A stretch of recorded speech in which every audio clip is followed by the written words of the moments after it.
Coming a few days late, but we have week 5 of the NFL season. Recapping it, starting now. Starting out with the Seahawks and Giants. It's bad, I know. Just talk through it, okay? When you are in a spot to win such an easy game like this, if you're the Seahawks, and you proceed, offensively at least, to not manage a single touchdown up until the final 2 minutes of the game. Because, hey, Jackson Smith and Jigba got his first touchdown catch of the season, which is good. That's good. And it was a good score to try to stage a potential comeback. And they got damn close. I'll detail all that in a second. But if you're in that position, your first strike comes that late in the game when they had the ball to start out the first half, and you should be trying to set the tone there. And time after time after time again, you punt it, you turn the ball over on downs, or you kicked field goals. They didn't turn the ball over a single time when it comes to actually throwing it or fumbling it to the defense. Nah, this is just straight up poorest offensive play in the first place. And no matter how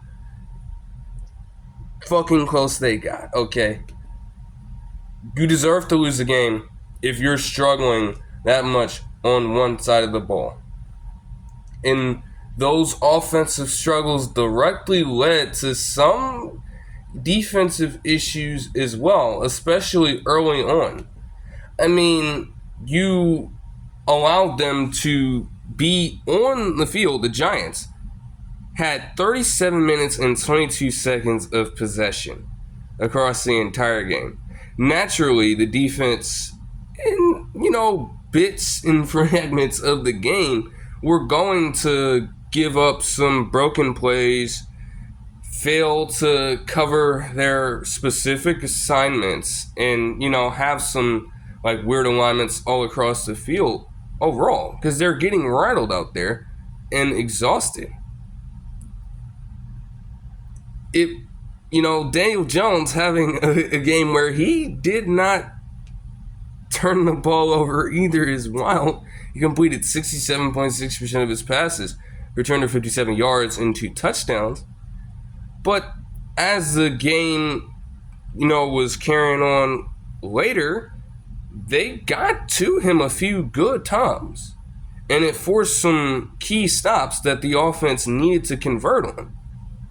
But at every turn, it just seemed like something went wrong. The only fumble, rather, was literally another consecutive game with one for DK Metcalf, trying to fight for extra yardage and getting in a spot where the rookie safety out of Minnesota, Tyler Nubin, recovered it after Deontay Banks of all corners forces it, because you're just trying too hard, man. I know DK Metcalf has a physicality to make it happen. Sometimes you just got to get down straight up. Also, in the run game, they were churning too. 34 rushes total and 175 yards, with 129 of those being contributed by Tyrone Tracy Jr., who I was not too familiar with before. He's just, on a few runs in the game, just gashing the defense. And it's like, okay, maybe this guy's got something that Devin Singletary doesn't. So give him another shot in the next game, see what he's made of. And then we can talk and see if Singletary is a fraud and needs to be put on the bench.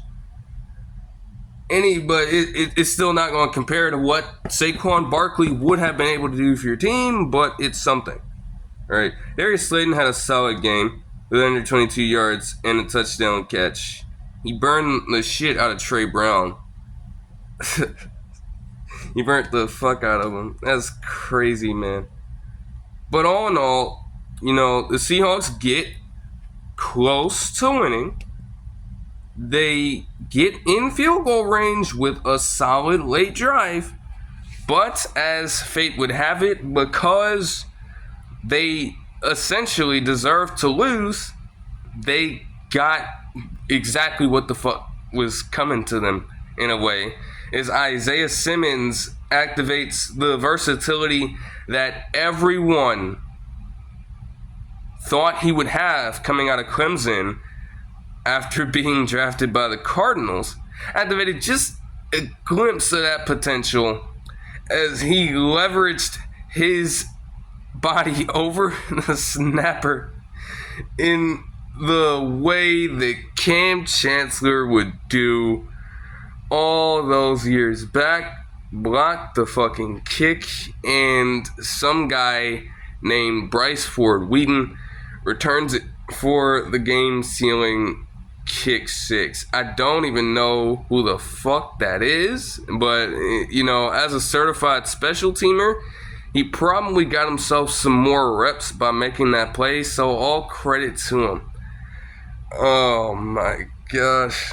It gets wackier too when you think about it. You start off the game with, shout out to motherfucking Rayshon Jenkins, by the way.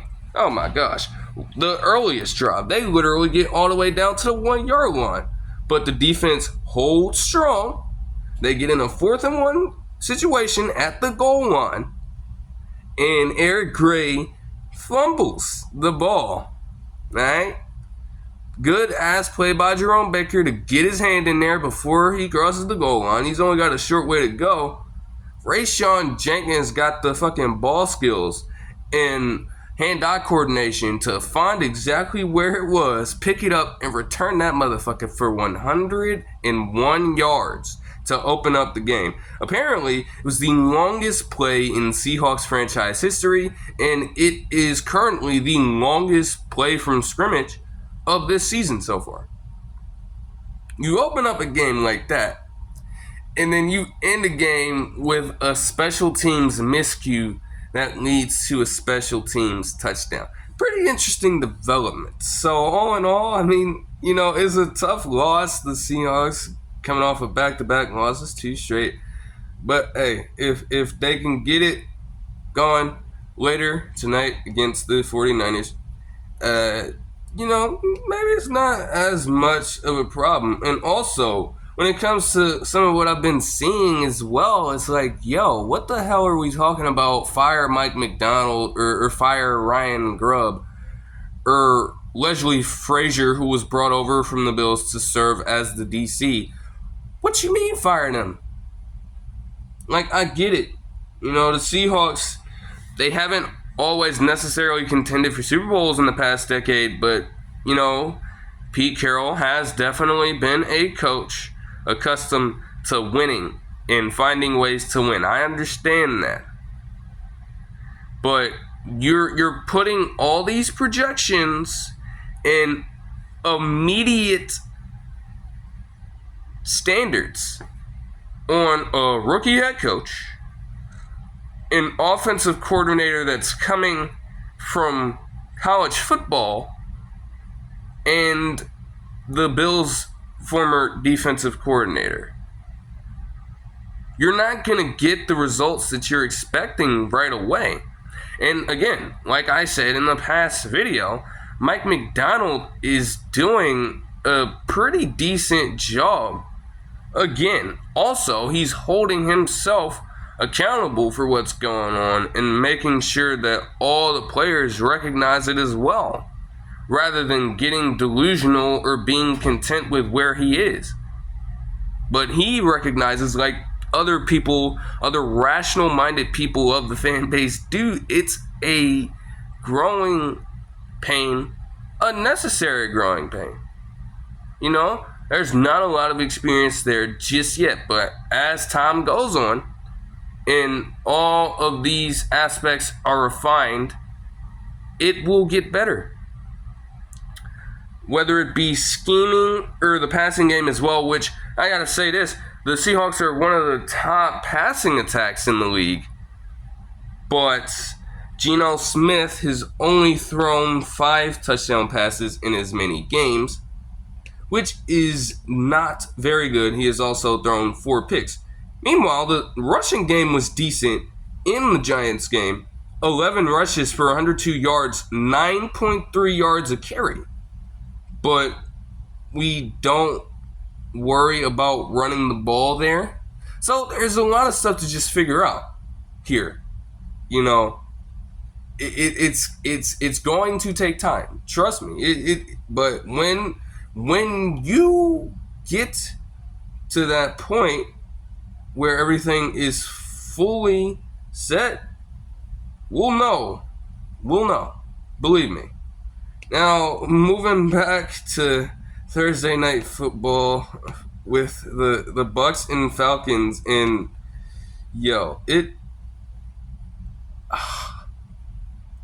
it was actually a good game. Thank you, Amazon Prime.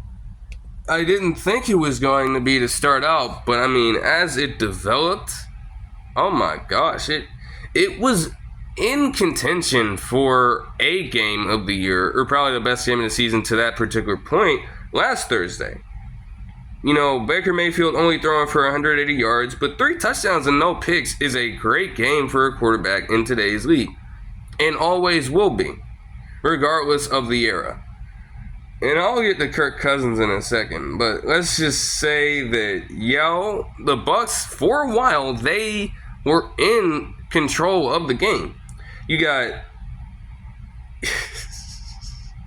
You have Mike Evans getting his 100th touchdown and adding another to his palette as he just continues to carve up defenses and just walk his way to 1,000 yards per NFL season at this point. You know, the Falcons were taking a little while to get things going, but eventually they started trading shots.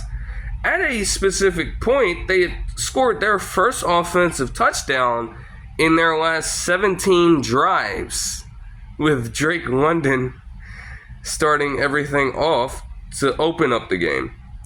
Cooled off a little from there, and then they turned it right back up. I mean, wow. You know, they're trading back and forth as they both collectively stall out with a few field goals here and there by their kickers. And then we get to a drive late, with it being a 27-30 game as the Falcons work their way back into it with a solid play from Darnell Mooney. He'll be important in a second for a touchdown catch, and overall he had a solid day. But this play right here was peak Atlanta Falcons football. On 3rd and long, you have this man, Darnell Mooney, wide open, and Kirk Cousins throws a great pass. You can't do any better than that. It's there for the taking. And this man, of all people, alright, he drops the ball. Okay, 4th down. Next fucking play, Younghoe Koo, one of the more accurate kickers in NFL history, gets his kick blocked. You cannot make that shit up. At that point, I thought the Falcons were going to be finished. And then Bucky Irving proceeds to fumble on the next drive, giving the Falcons yet another chance. Only they would struggle to get ahead of the line of scrimmage, and they would turn the ball over with the only true mistake that Kirk Cousins made in this game, handing an interception to none other than Levante David, of all people. They, again, had another chance to close out the game, and penalties derailed their drive, giving the Falcons the ball back. And Kirk Cousins did not have a single timeout to work with, but he found a fucking way to get his ass down the field. Drake London, with around 8 seconds left, catches the ball and hustles his ass off to make sure that the ball's on the line of scrimmage so they can snap it. And they spike it with a single second left to go. For whatever reason, also, there was a delay of game penalty. I don't know how this happened, because all they were doing was setting up the kick as Younghoe Koo was getting ready and set in his stance. I don't know how that warranted a delay of the game penalty. That was stupid. But they got it. They got the kick. We head into overtime, and the Falcons just, for a split portion of time, they shed off all the preconceived notions about them as a franchise in a drive of absolute vanity. All right, you have Kirk Cousins diming up, and they get it to Drake London over the middle as he works into their territory. He gets hurt, and none other than Daryl Hodge steps in for him. On the very next play, Kirk Cousins goes to him as he sheds off a tackle and hauls ass 45 yards down the field for the game-winning touchdown on the very first drive of overtime.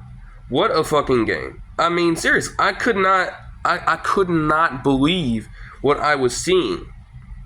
Multiple records were set here as Kirk Cousins, on the very night that Matt Ryan was getting honored and inducted into the Falcons Ring of Honor, he threw for 509 passing yards on 72.4% completion, 4 touchdowns, only 1 interception.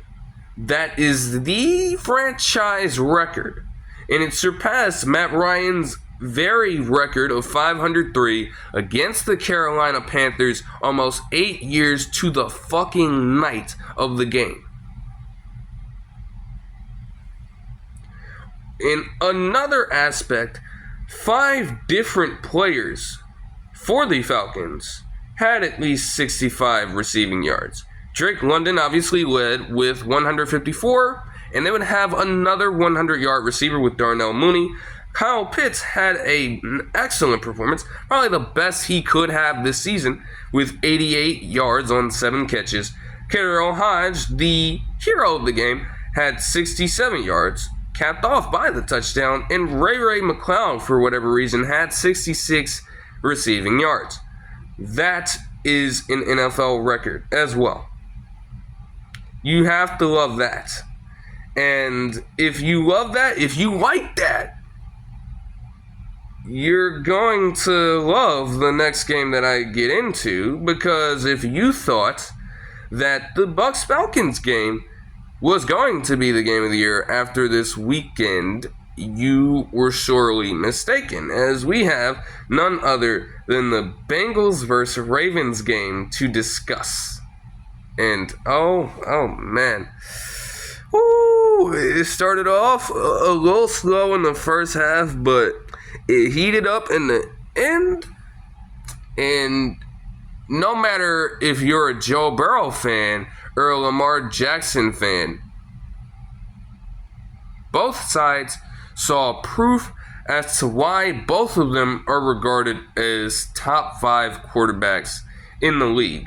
But the main thing that I want to get to first is Derrick Henry, as with his 15 rushes and 92 yards with a touchdown on the very first drive and the long run to end off the game, he set a milestone. His 10,000th rushing yard was accrued early, and it placed him among LaDainian Tomlinson, Jim Brown, Emmitt Smith, and Adrian Peterson as the first few players to do so, while also scoring at least 100 touchdowns from scrimmage in their first 125 games. Derrick Henry still has a game to spare when it comes to that, so credit to him. But after that touchdown, the Ravens cooled off for just a little bit of time. They would get another one later to Rashad Bateman. Luckily, but they stalled out. They got to drive within their own 5, and a safety would be forced as they would tackle Derrick Henry in the backfield and just grab him. Later on in the first half, though, you have John Harbaugh pulling off some absolute stupidity because the decision to call or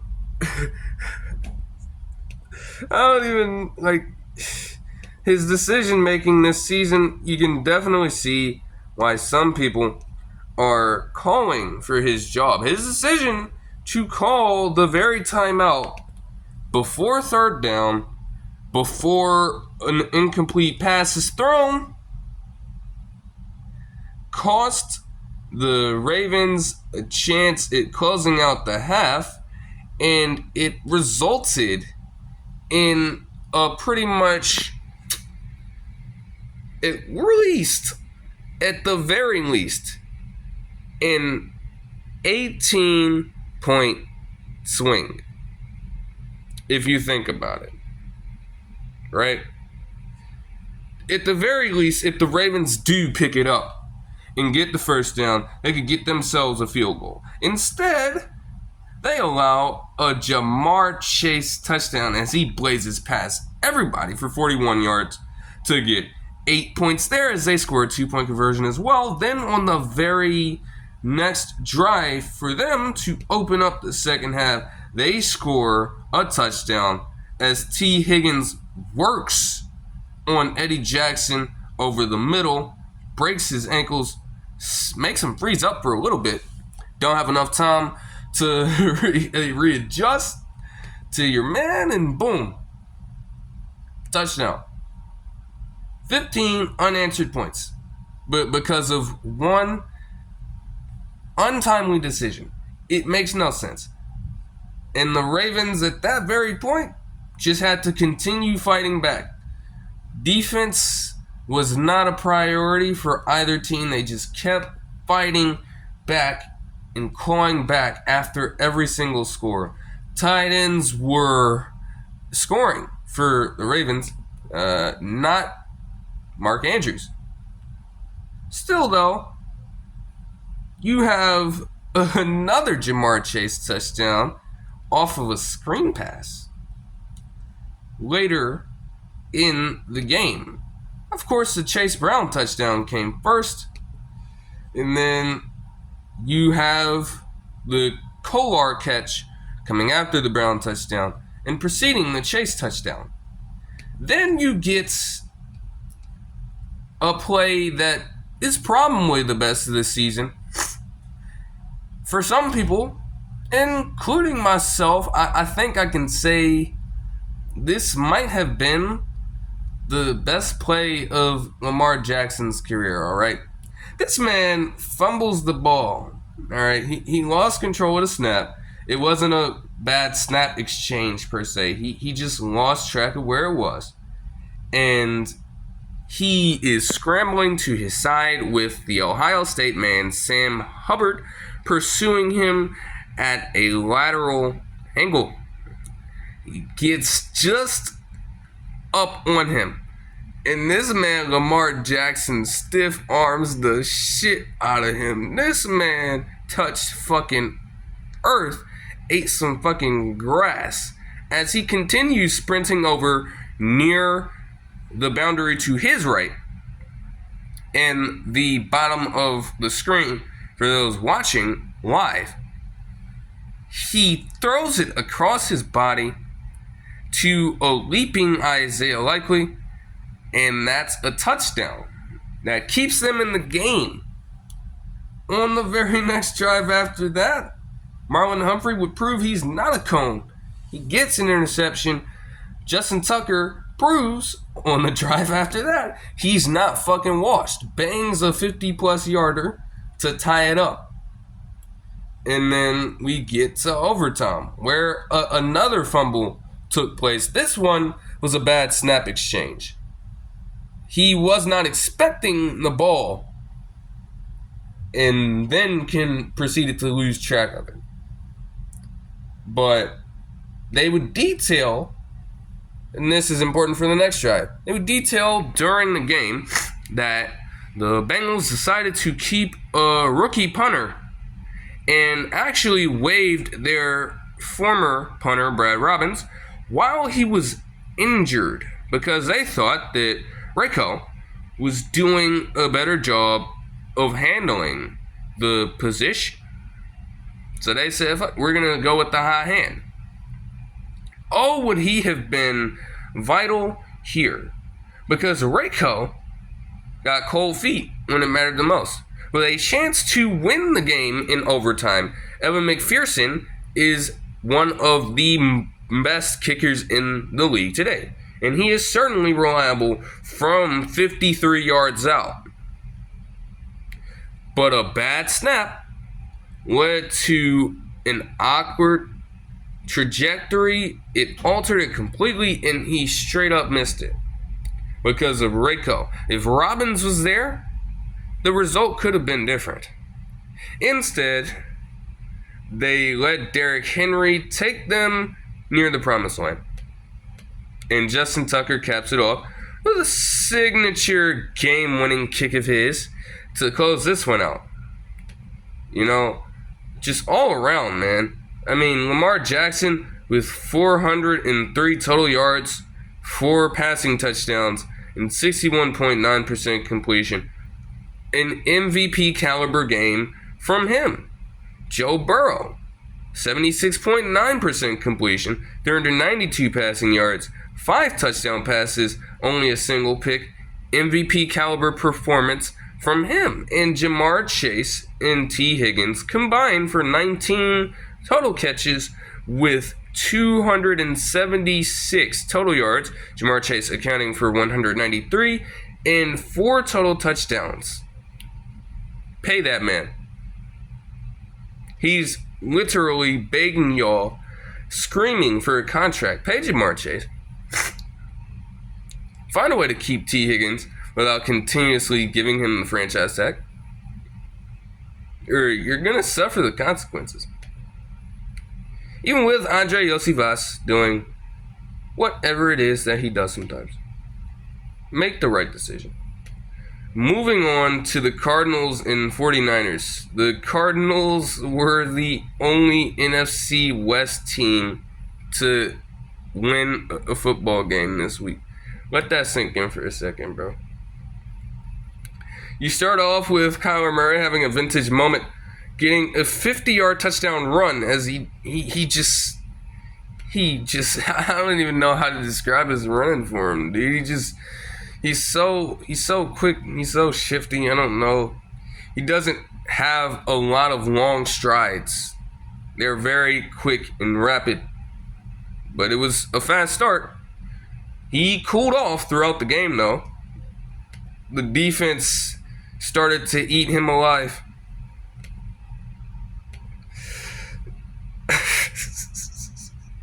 The 49ers would respond later on with a touchdown of their own to none other than George Kittle.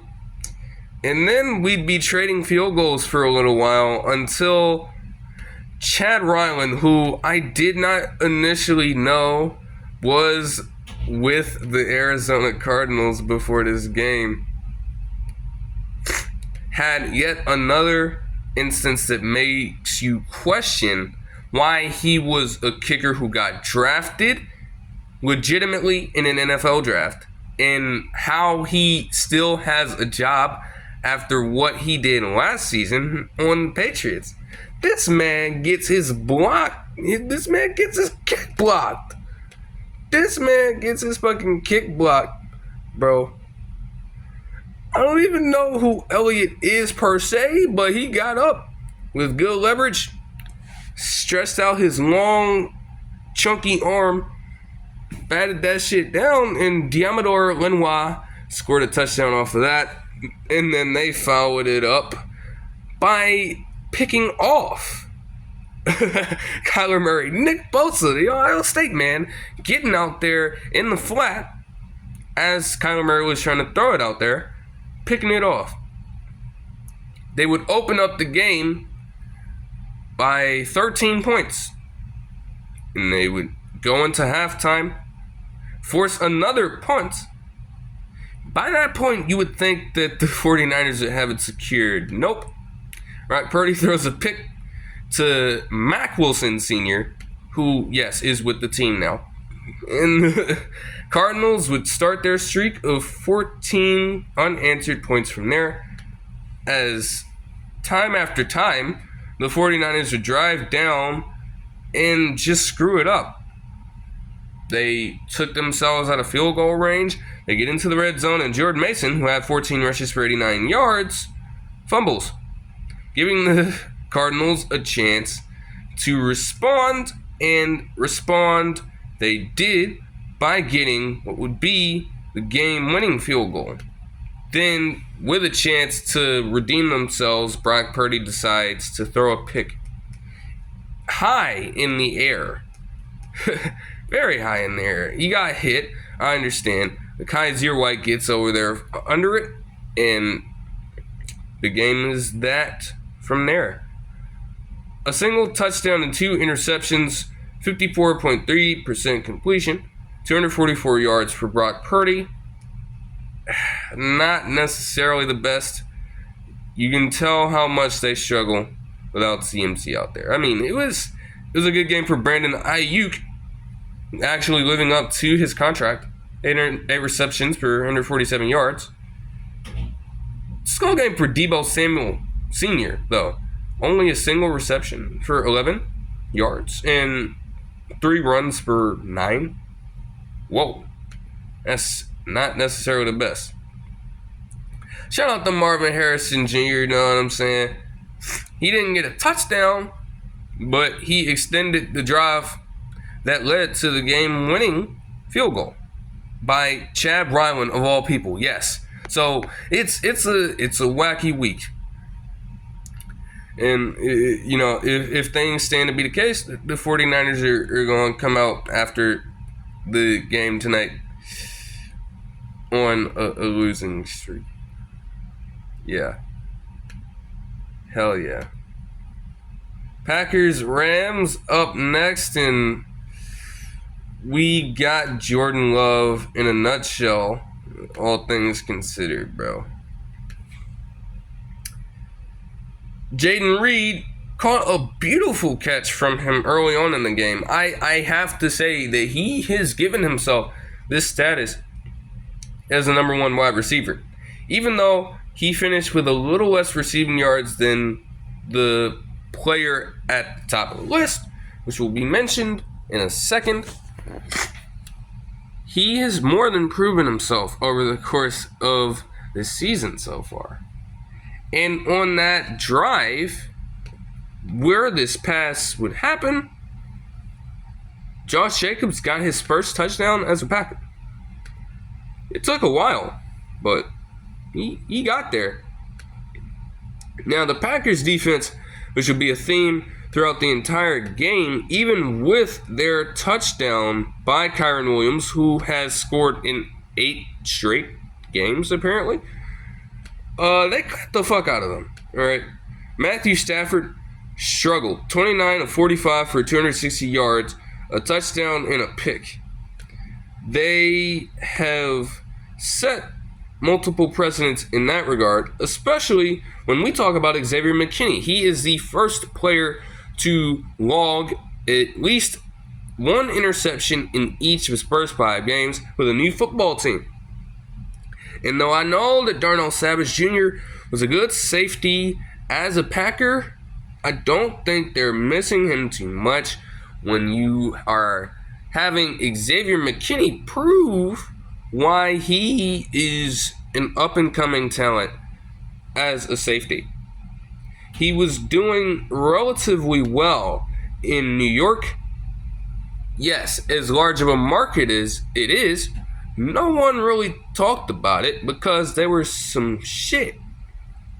But now you have it making an impact on a team like the Packers, and hey, he's getting the respect he deserves.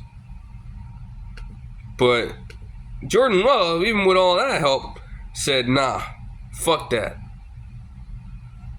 We have the literal hybrid between Aaron Rodgers and Brett Favre, y'all. What the fuck was that pick six that he threw? What the fuck was that? This man got pushed, lost all his momentum, and was barely able to stay up. He has enough strength mustered up inside of him to throw it. Not out of bounds, just throw it, chuck it up. I can't even say anything about the receiver on that play not continuing to run. You think that it's going out of bounds at this point. You don't think this nigga is actually thinking about throwing it directly to you. And he threw it to someone on the defense for a very short pick six. That's so unserious, but he gonna tell you, man. Hey, he's just gonna let that shit rock sometimes, man. You don't care, bro. It's crazy. That is just insane. But they will respond with a field goal to end off that half. And again, not only an interception, very first drive of the next half, you get him recovering a fumble. The interception will follow, but again, he's fonding. He has a nose for the football, as the commentators are saying throughout the game. Like, you would expect people to have recognized this earlier on because he has been on this trajectory. It's just hard to know when Daniel Jones is the stinky man that stinks up your franchise. All right? Let's talk about Tucker Kraft, though. He would score 2 touchdown catches, including a 66-yarder, to get 88 total yards on 4 receptions. And now, all of a sudden, people in fantasy football have started to pick him up because they think that this is consistent. It may be, but I think when Luke Musgrave comes back, he's the guy. So, hold off on that. Packers have multiple chances to open up this game, and they failed to do so, but their defense, outside of a late touchdown by Demarcus Robinson, held strong, and they won the game. It was a sloppy-ass game, but Jordan Love won it. I think that's all you can ask for. Moving on to the Cowboys and Steelers, and bro, there was a decision that was being talked about earlier on in the very first fucking quarter that Mike McCarthy fucking made that I missed. I'm not even going to try to detail it because I didn't see it, but goodness gracious, this fucking guy is so fucking idiotic. And then they have the nerve to, as I'm watching the later portions of the game, most of the second half, they have this graphic because he's from the area. So they show coaches who have base in Western Pennsylvania, and they regard him as one of the most accomplished by wins. I don't give a fuck about that graphic. I don't give a fuck about that graphic. There is no legitimacy that I am willing to give to that whatsoever. When you watch a game in person or on TV, and even with Aaron Rodgers, in some instances, when you are a player on the sideline, seeing this nigga call a football game, there are too many questions that you have to sit back and ask yourself time and time again about this nigga. Does he really know what he's doing out there sometimes? He lives off of the Super Bowl ring. That's it. And when it comes to some of the other coaches that they were putting up there, like Chuck Noll, for instance, dog, he's won way more. He's accomplished way more. Why the fuck are you comparing Mike McCarthy of all niggas to him? That doesn't even make any sense. Don Shula was up there. That man is more accomplished. What are you doing? That's horrible. They were trying to stick with it, And yet you saw most of this game, you saw exactly why that does not fucking stand.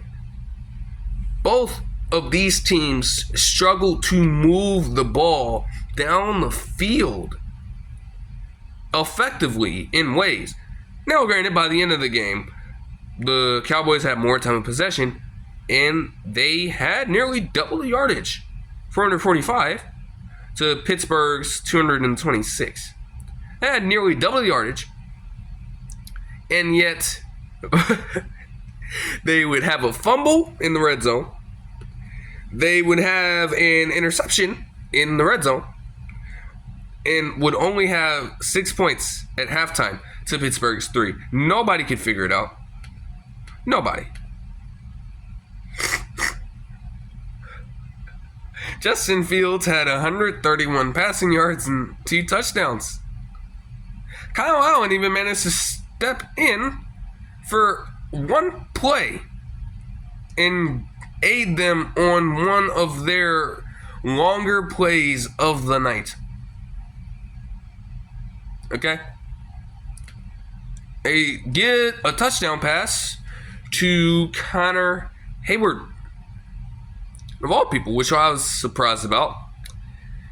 And then the Cowboys, in a twist of irony, they have another field goal of Brandon Aubrey's blocked by a special teams unit in back-to-back weeks. That's unreal.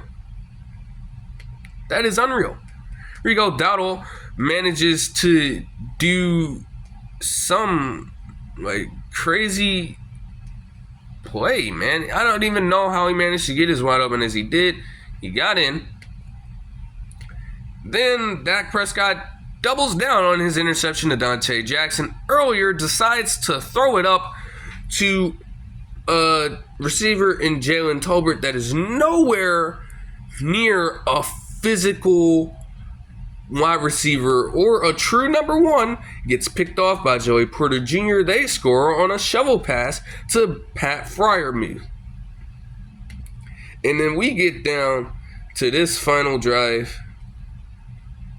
First, I will mention, though, that credit to J.J. Watt. He was the second fastest to 100 sacks with his contributions in this game. And overall, he continued to wreak the havoc that most people would expect him to with 1.5 sacks. So, great work by him. It all comes down to this at the end. And, man, I mean, the Cowboys, they do a decent job of getting down there in time. Having saved all of their timeouts, and what did they decide to do? Instead of forcing Pittsburgh, who called their second timeout with 3 minutes and 57 seconds in the game, keep that in mind, as the Cowboys were driving, running the ball, in some cases, passing the ball a decent amount. They get down there on their 4-yard line, and with 52 seconds left, they call their first timeout. On the very next fucking play, this man, Dak Prescott, the $60 million man, got so close to selling everything. He goes out of bounds, right, on a 3-yard run. I kid you not. When you look at the replay in the fucking game, this nigga fumbled right near the pylon. He fumbled right near it before he was going out. Thankfully, the ball went out exactly where that was way too fucking close to just being absolutely outrageous stuff. So you're playing with that kind of fire. You thought at that point that Mike McCarthy would learn his lesson, but no, he wouldn't. And you'd think that they'd be trying to preach ball security even. No, they wouldn't. Rico Dowdle tries to run it up the middle. He tries to leap into the end zone and score, potentially giving Pittsburgh a little over 45 seconds to go and drive down the field with a timeout potentially. If what could have happened, right? This man is literally being accounted for as three niggas are trying to tackle him. One of them, Landon Roberts, forces the fumble as Minkah Fitzpatrick comes out of the fray and is about to light this nigga up. If he somehow managed to do what he was thinking about doing and getting past all those dudes, Minkah Fitzpatrick was going to fucking kill him. The ball is lost and Dak Prescott jumps on it, thankfully, because that's what the quarterback should be doing. Thank you so much. They call their second timeout.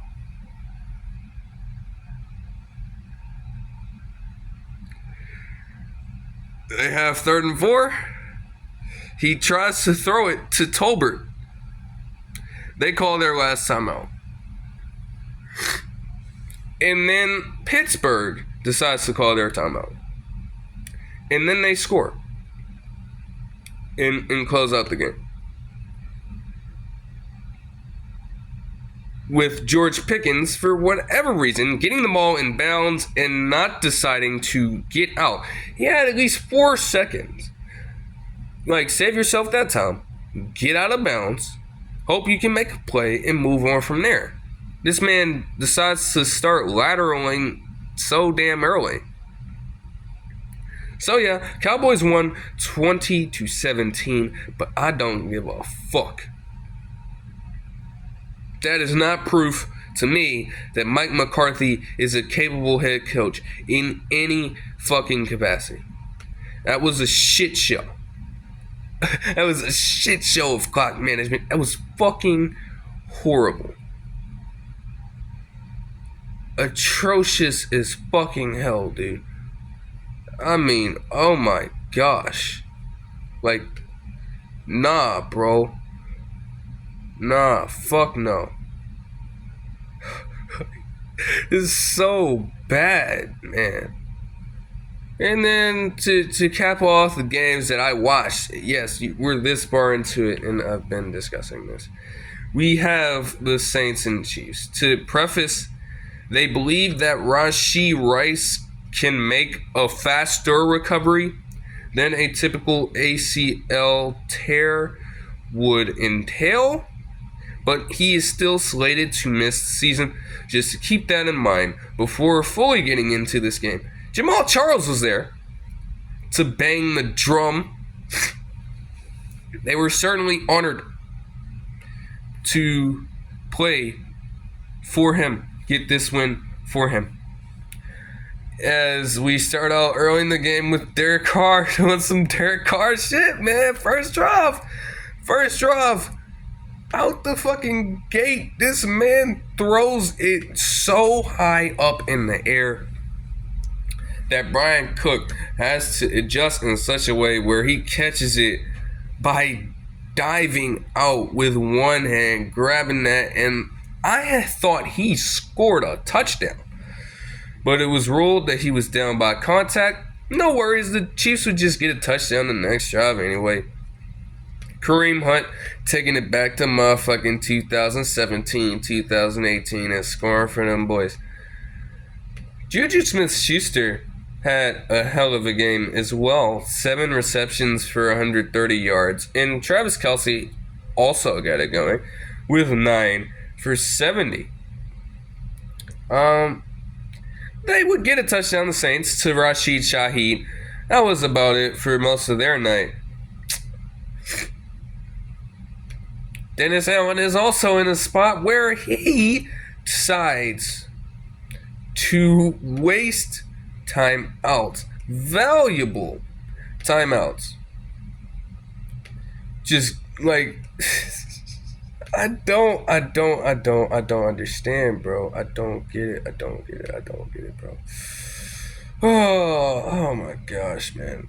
Like, literally, how do you leave yourself in a spot where you have only one timeout with 9:38 left to go in the fourth quarter? It's dumb. Not to mention, too, this man Tipton, I'm not familiar with who this wide receiver is. I kept trying to get him going on deep shots. I don't know what it is with him. He just can't find his way to the ball. I don't know what it was, man. He could not find his way to the ball. They were giving him decent shots to work with, and he just could not catch.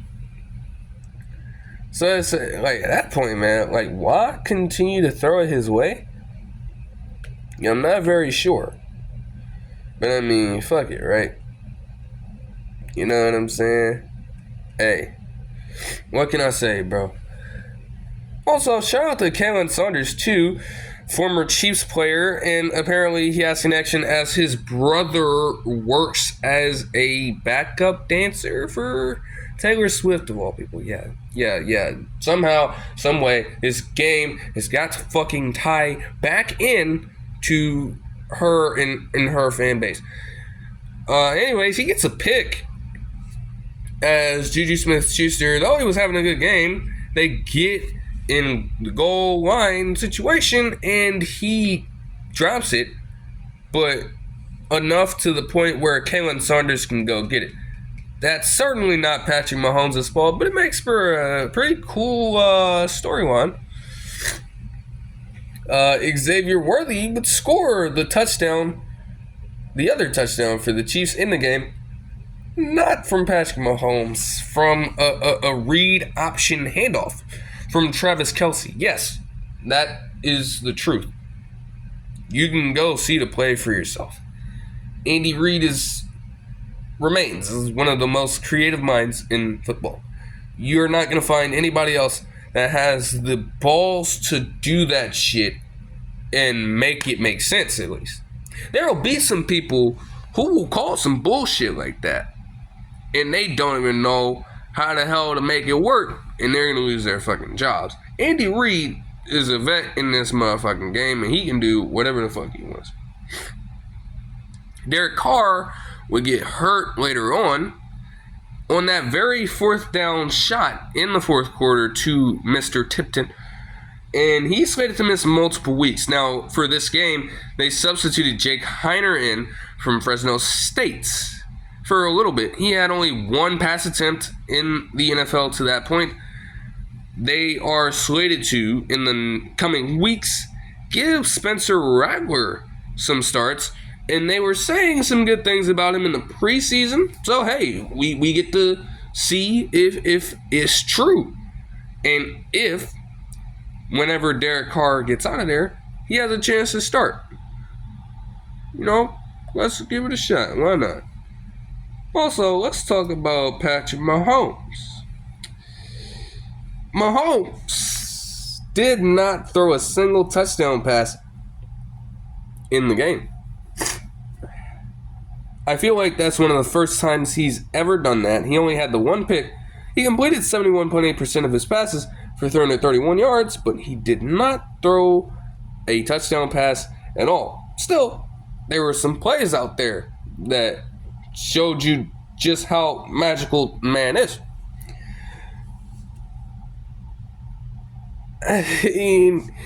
Now here's a guy who shook the shit out of Jonathan Abram and Cameron Jordan as he gets out of the pocket for a nice little 10-yard gain and gets the first down as he dives like Superman or Spider-Man or whatever fucking superhero, because that's the magic man. That is the allure of Patrick Mahomes.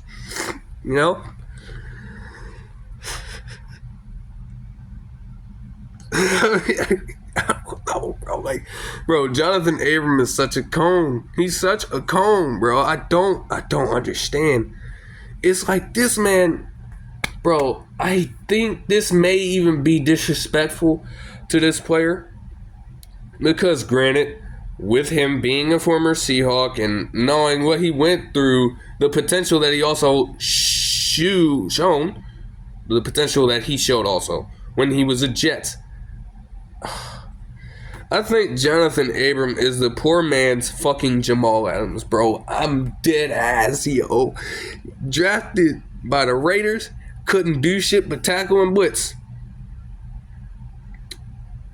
Moves on to the Packers early, a few seasons back.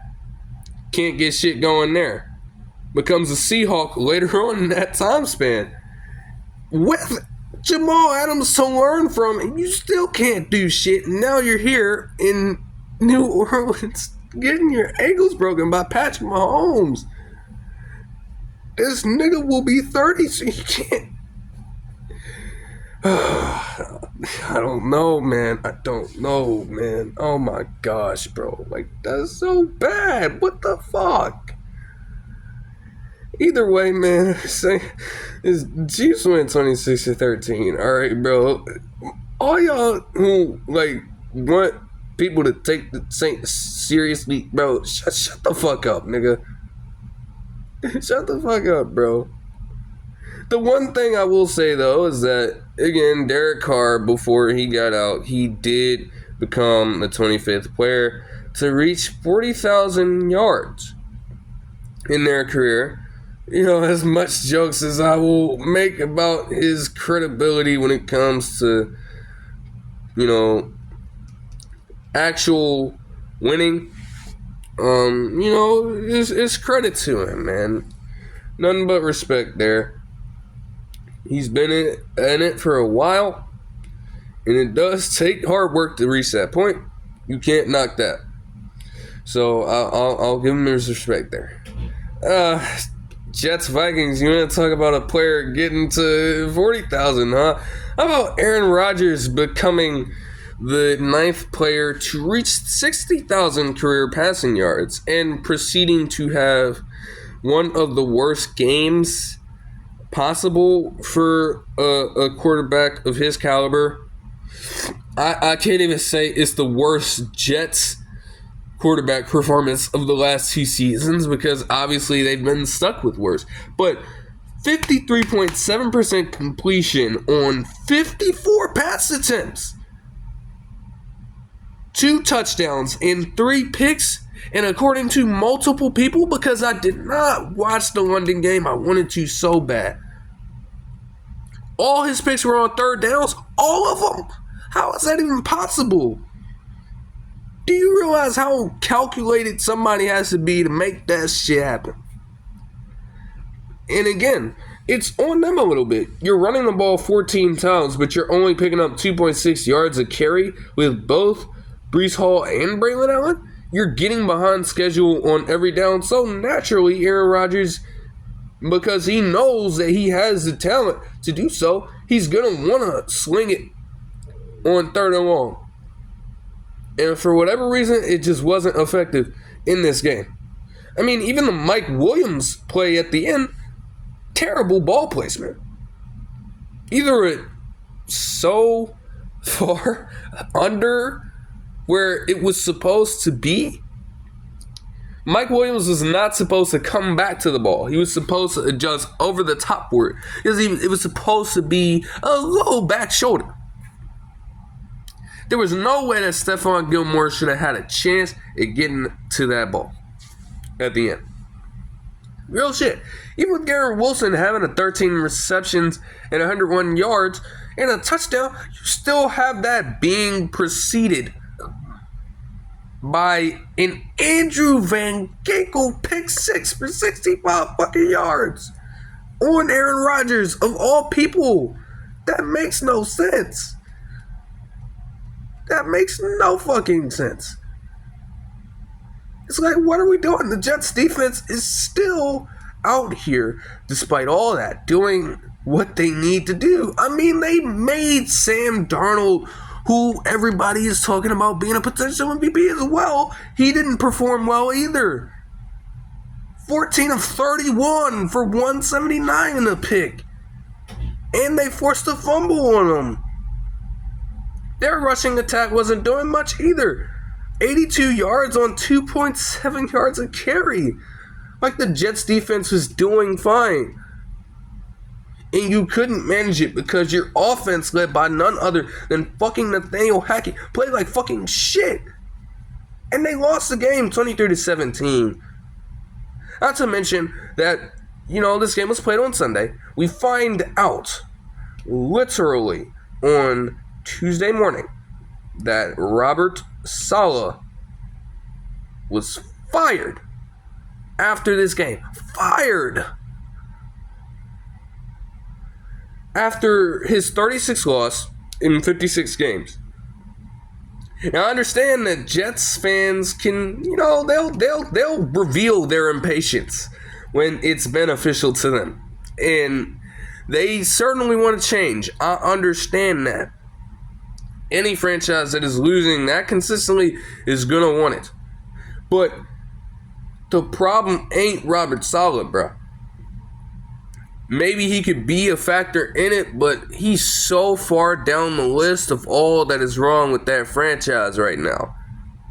You're looking at him as the problem, him as the scapegoat, and you're choosing to oust him, but you allow the nigga that is leading possibly the worst offense in the fucking league to remain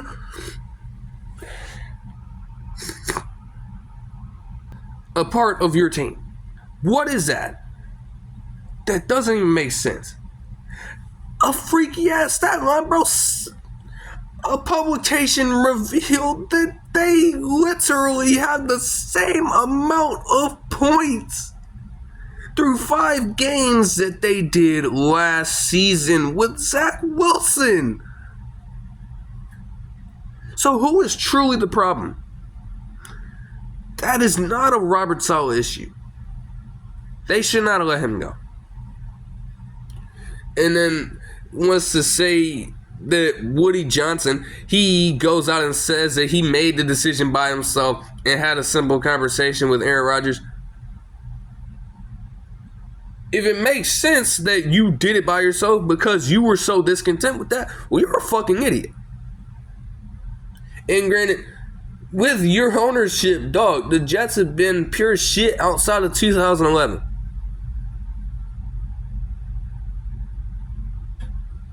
I'm not too familiar with how long he's been there, but you've been there for a good ass time, and it's been so long and so many seasons, few and far between from each other, that you have put out a good product on the field. It starts with you supervising the front office and putting those guys in position to get the right personnel on the field. That's you, my nigga.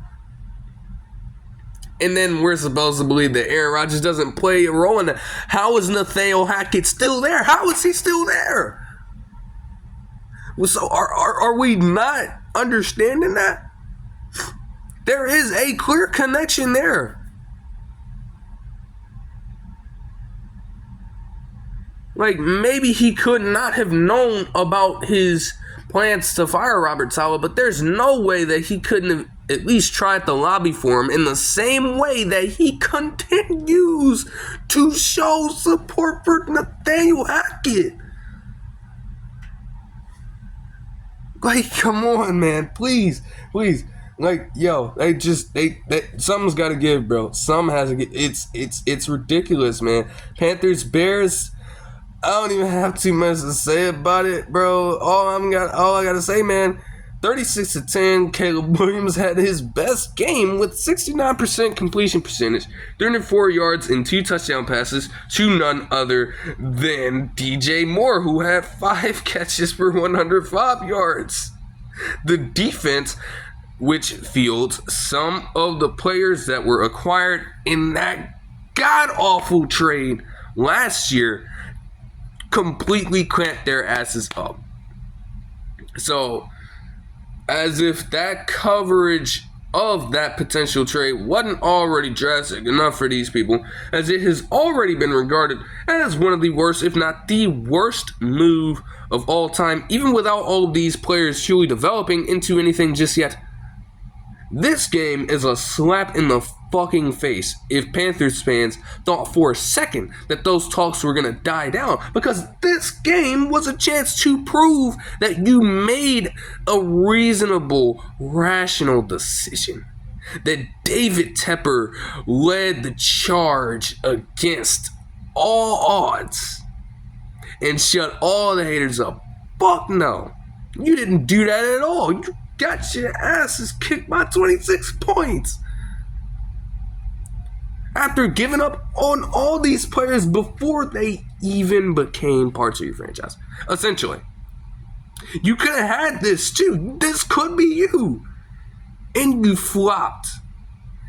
And you got kicked around on national television for a good portion of the NFL to see, and that game will continue to live on in time.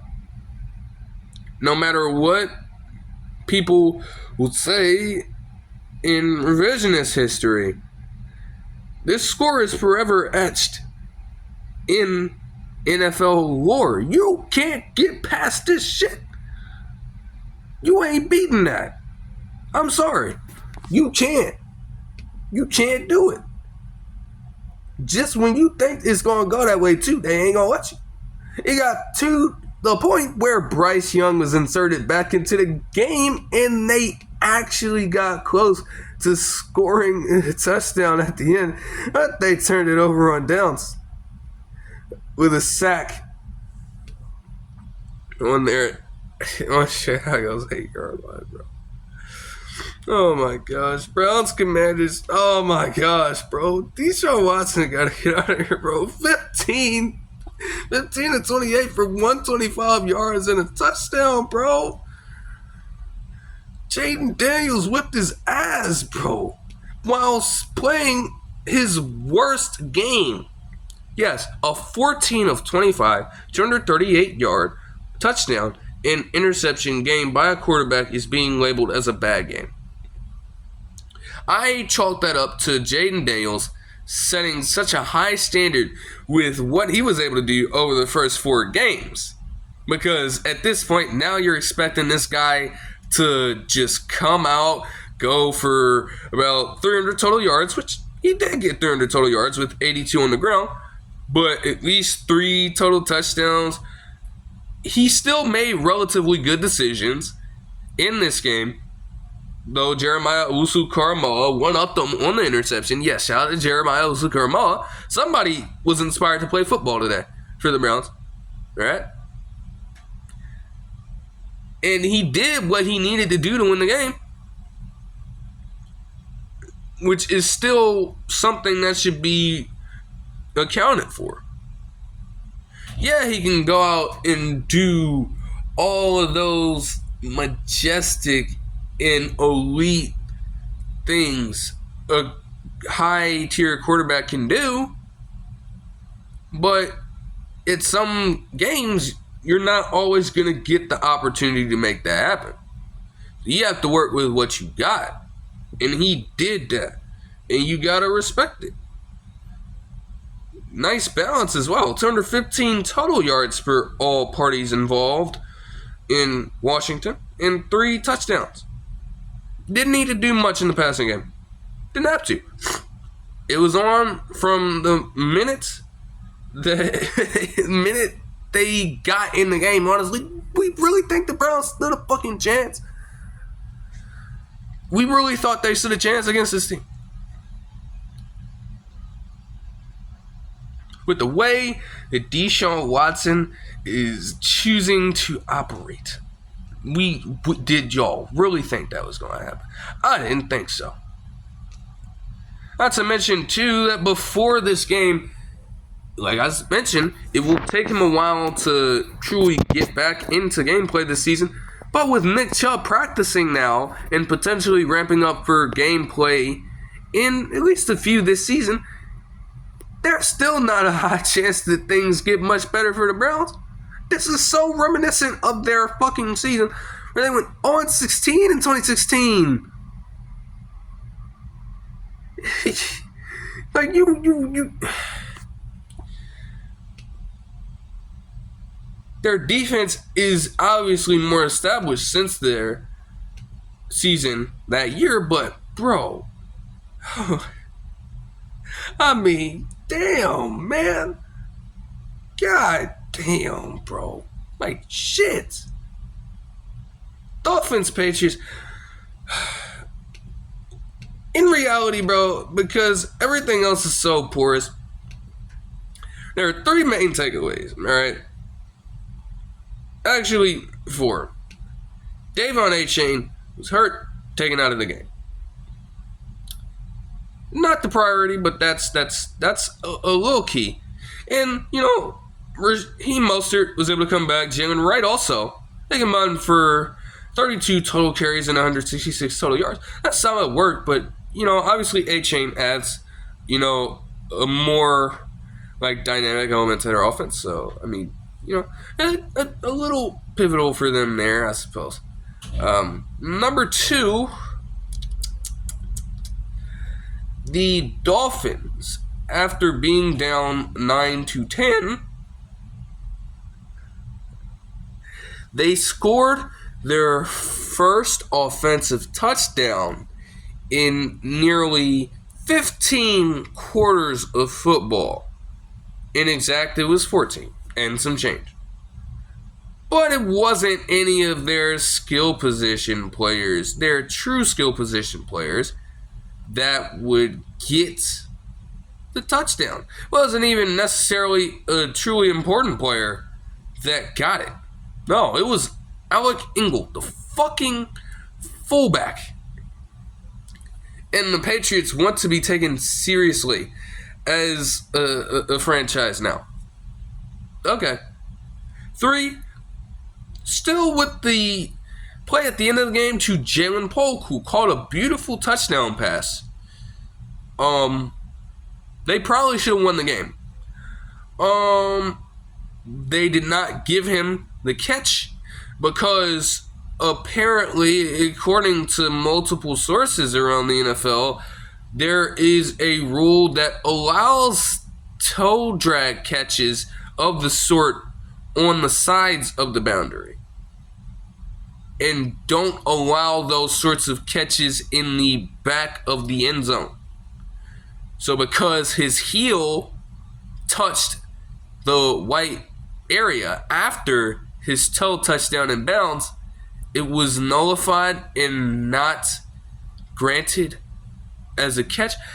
Like, that's so dumb. That's so stupid. If it applies to one, it applies to all.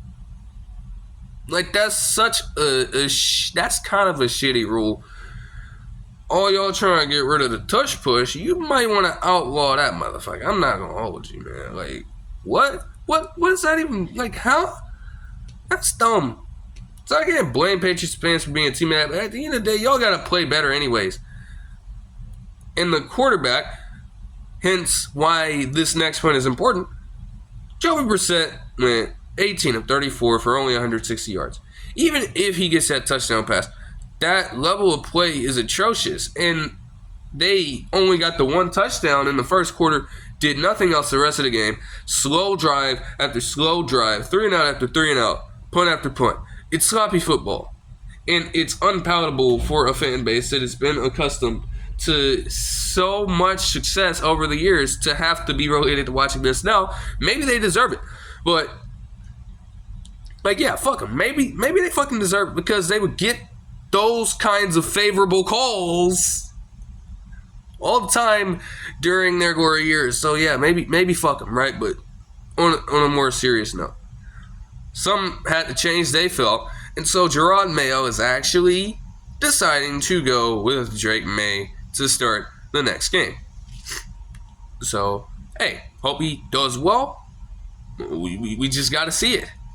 They need something different than whatever the hell it is that Jacoby Brissett provides for them. which is this is it. At this particular point, he provides consistency.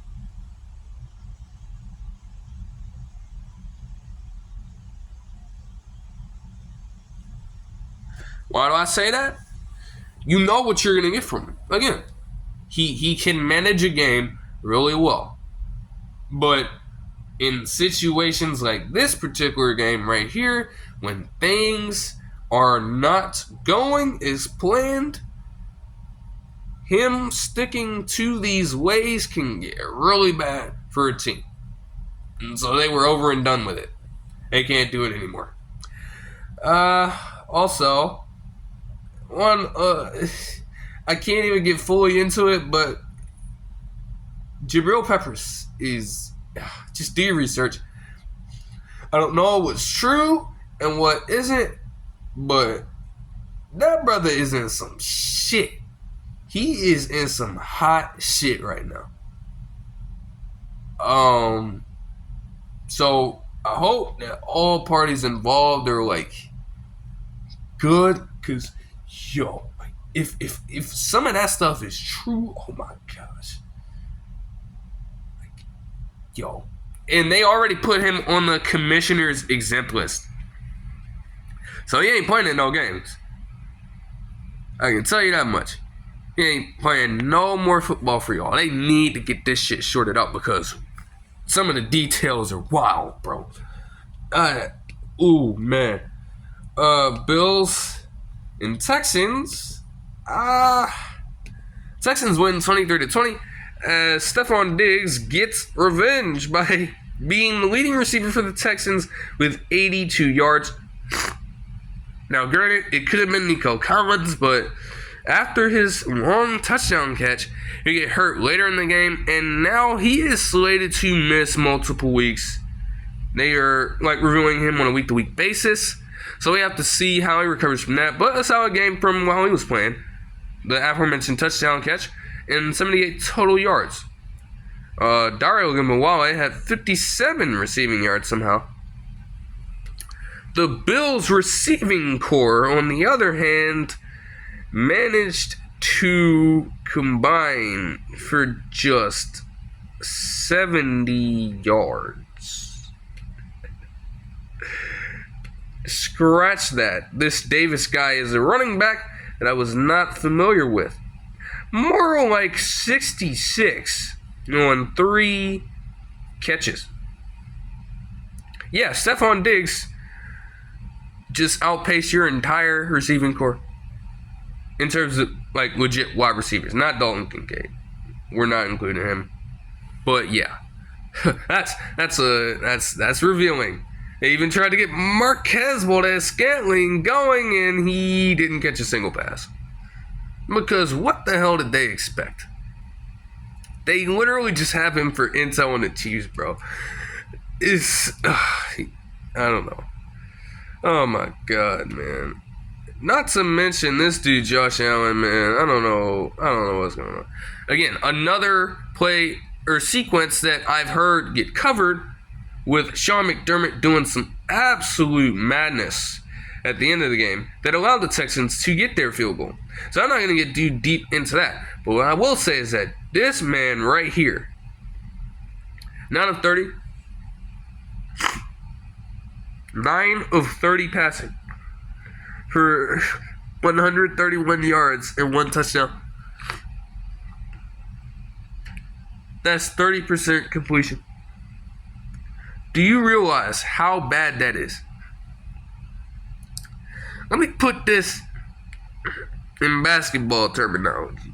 You mean to tell me that in a live football game in 2024 on regional television, not completely national, it was local to Texas, but you mean to tell me you played an actual pro football game in 2024 completing the passes in the same efficiency as a below average shooter in the fucking league from 3-point range?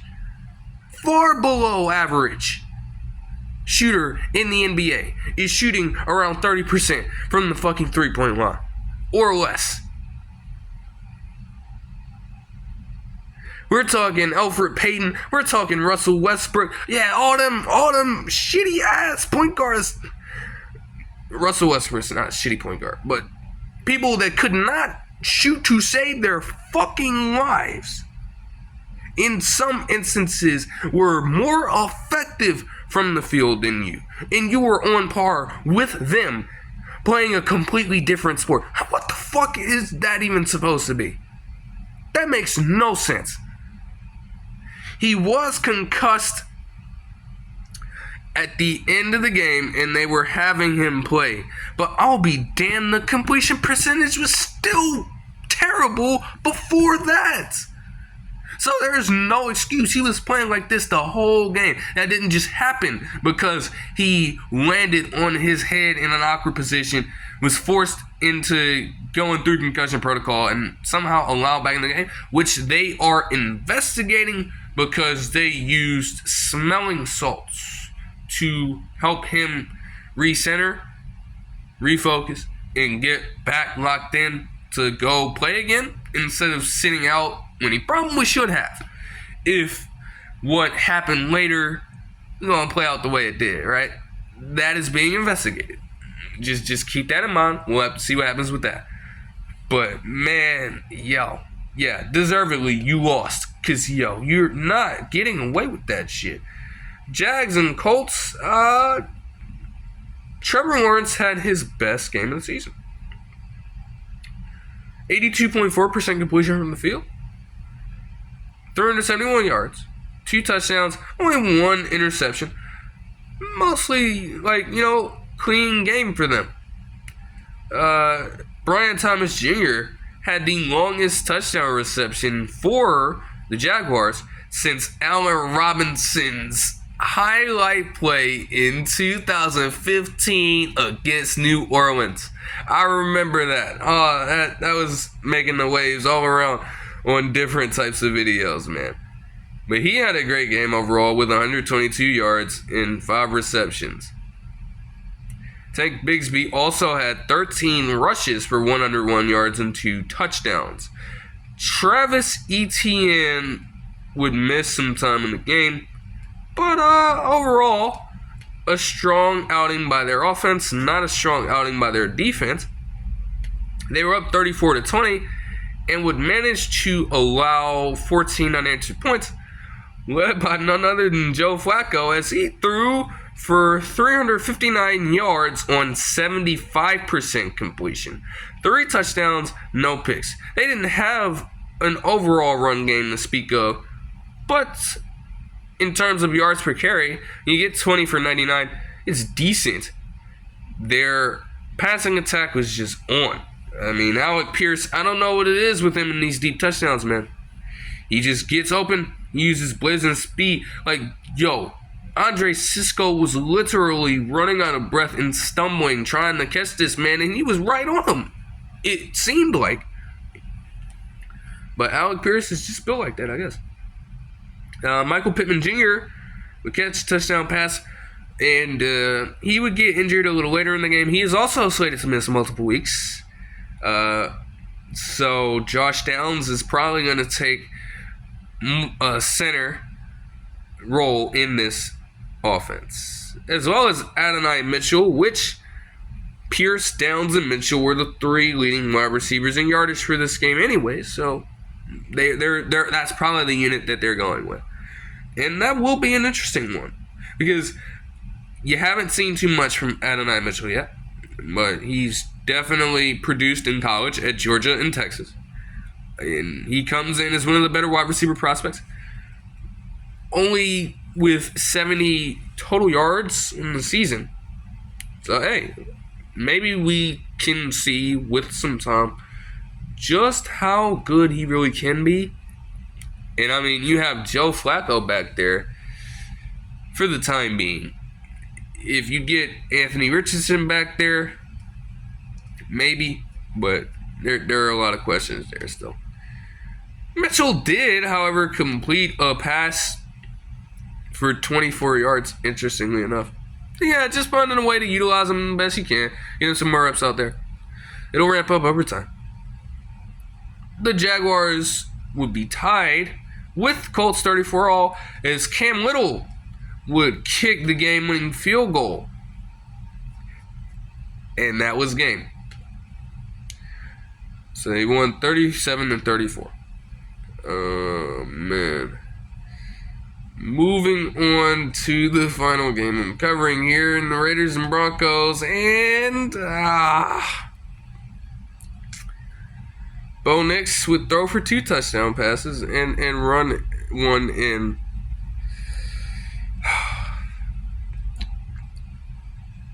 Wow, just, yeah. They won 34-18. Now, Brock Bowers, to start out the game, had a nice 57-yard scamper for a touchdown. They would be up 10-3 and then try to get it to him again. And Gardner Minshew II threw it to Patrick Surtain II, as he would return that pick for 100 yards and a touchdown. A lot overall. 101-yard return, fumble for touchdown, special teams touchdowns being scored off of block kicks on multiple occasions, a pick 6 from that long. Crazy week for defense. And niggas want to ban 2 high safety. Why 8? You gotta adjust. Gardner Minshew was playing so bad to a point that he would be benched for Aiden O'Connell, who would come in and throw a pick of his own. And overall, the defense contributed greatly. I mean, another pick by Patrick Surtain later, and even a pick by Iowa's very own Riley Moss to get his spurts in his NFL career. Credit to him. Eagles just have to get Cooper DeJean in now. Let him go and clamp down some motherfuckers. Yeah. You know? I guess it's a good win by the Broncos, but also the Raiders is just really, really bad, and they're just crumbling as a franchise, and they need to figure something out very soon. Or else they will riot around Mark Davis's office and potentially residents. I guess some Raiders fans can get crazy like that. That'll do it for this one. I hope you guys enjoyed the video, and I will see you guys in the next one. Peace.